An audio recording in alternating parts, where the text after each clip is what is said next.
Okay. So this is prophetic word is going to be called Give Them No Answer, Part 2. Give Them No Answer, Part 2. Hey, so where we last left off at is Jesus is being condemned to death, and he's standing before the governor, and he's being accused, and he's being testified against. I say, yet Jesus is giving them no answer. He's not responding. I say, he's saying nothing.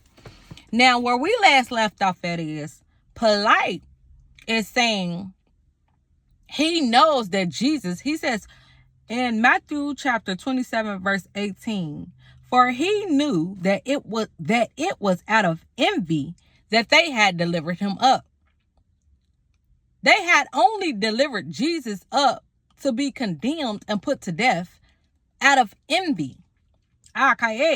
In the word before this, I gave the definition of what envy is and what it means to be envious.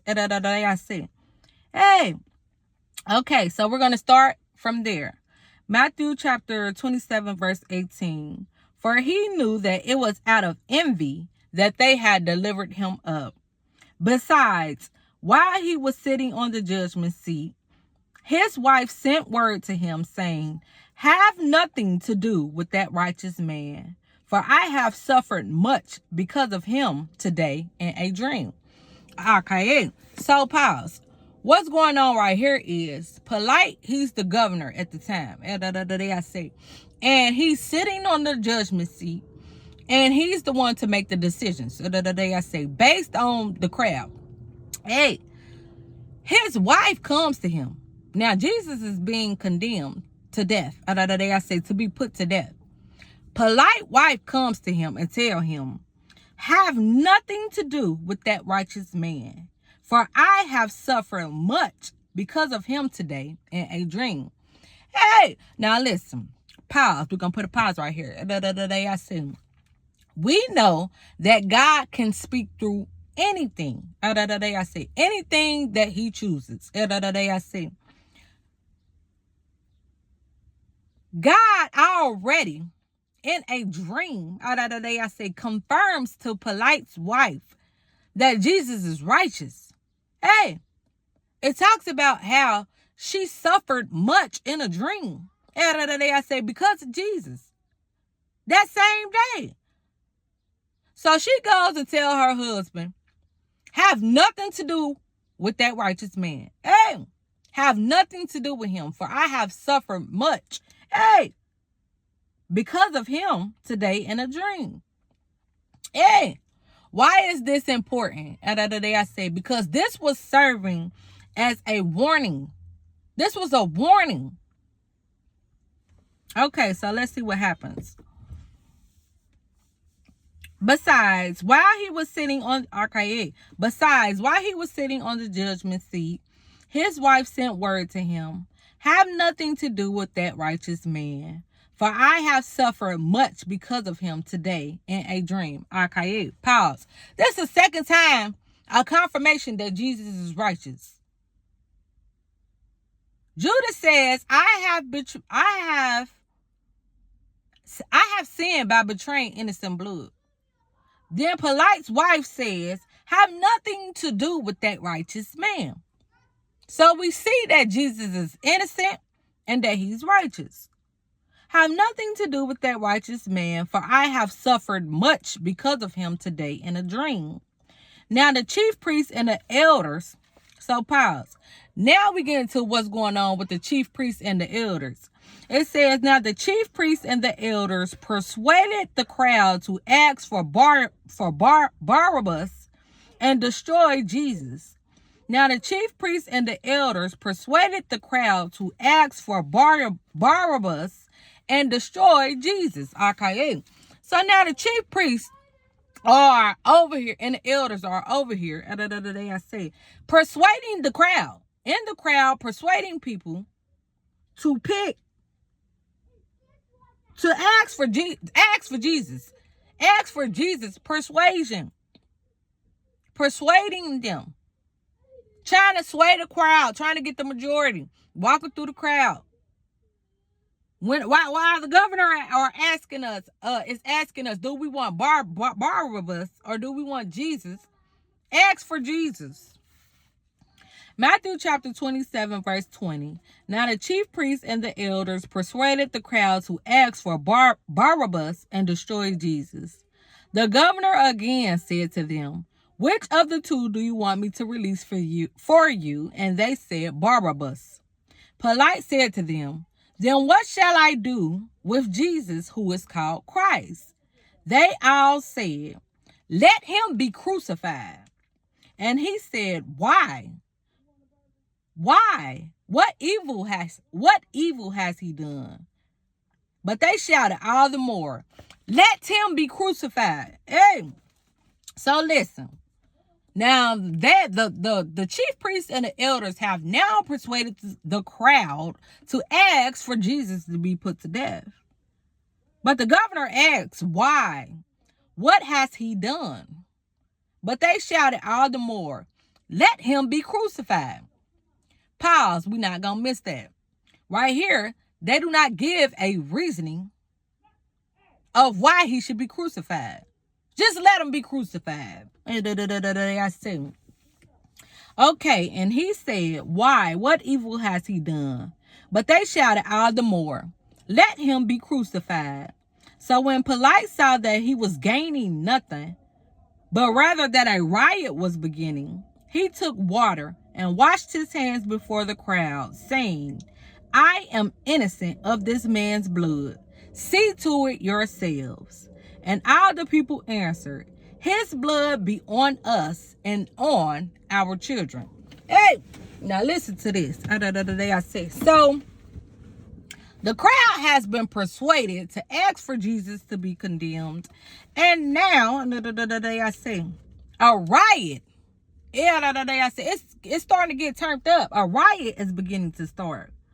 So, now pause. We remember that Pilate's wife said, have nothing to do with that righteous man, for she had suffered in a dream because of Jesus that very day.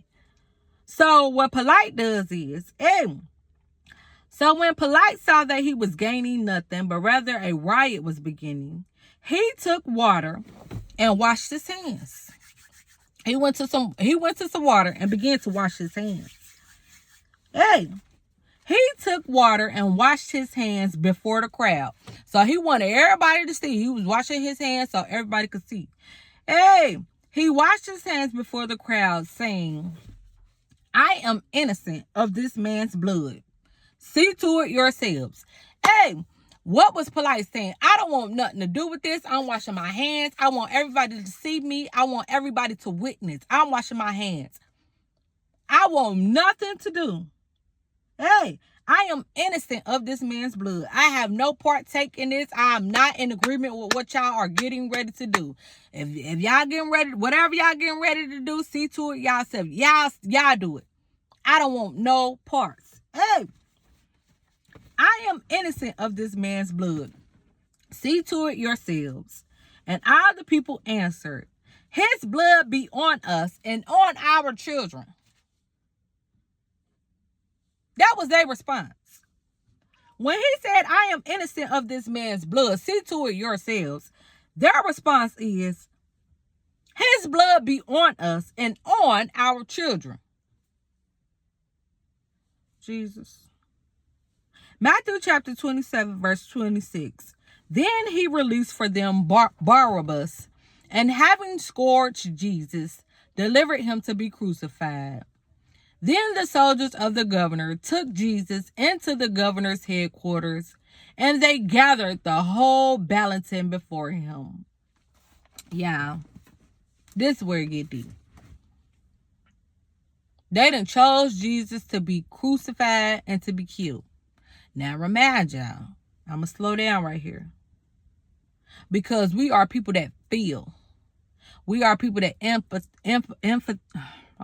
that emphasize.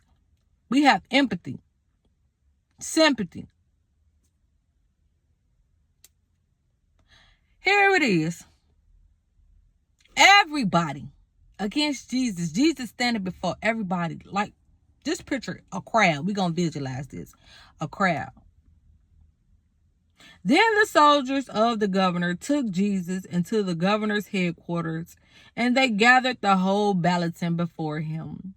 And they stripped him and put a scarlet robe on him, and twisting together a crown of thorns, they put it on his head, and put a reed and put a reed in his right hand. And kneeling before him, they mocked him, saying, "Hail, King of the Jews!" And they spit on him, and took the reed, and struck him on the head. And they spit on him, and took the reed, and struck him on the head. And when they had mocked him, they stripped him of the robe, and put his own clothes on him, and led him away to crucify him. As they went out, they found a man of Cyrene, Simon by name. They compelled this man to carry his cross. And when they came to a place called Golgotha, which means place of skull, they offered him wine to drink, mixed with gall. But when he tasted it, he would not drink it. And when they had crucified him, they divided his garments among them by casting lots. Then they sat down and kept watch over him there. And over his head they put the charge against him, which read, "This is Jesus, the King of the Jews." Then 2 robbers were crucified with him, one on the right and one on the left.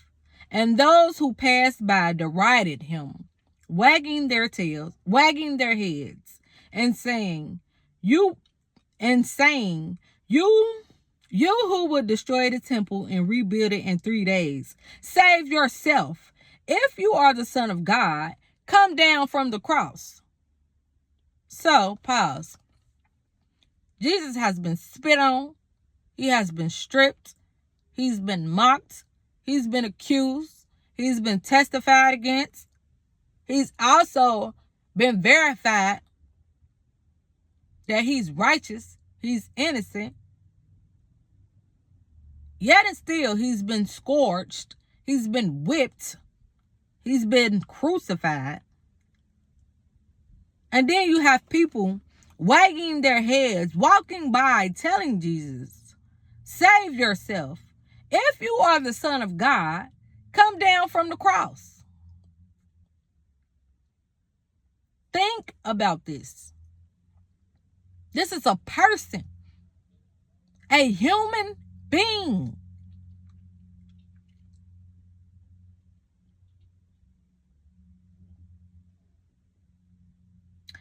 Matthew chapter 27, verse 41. So also the chief priests with the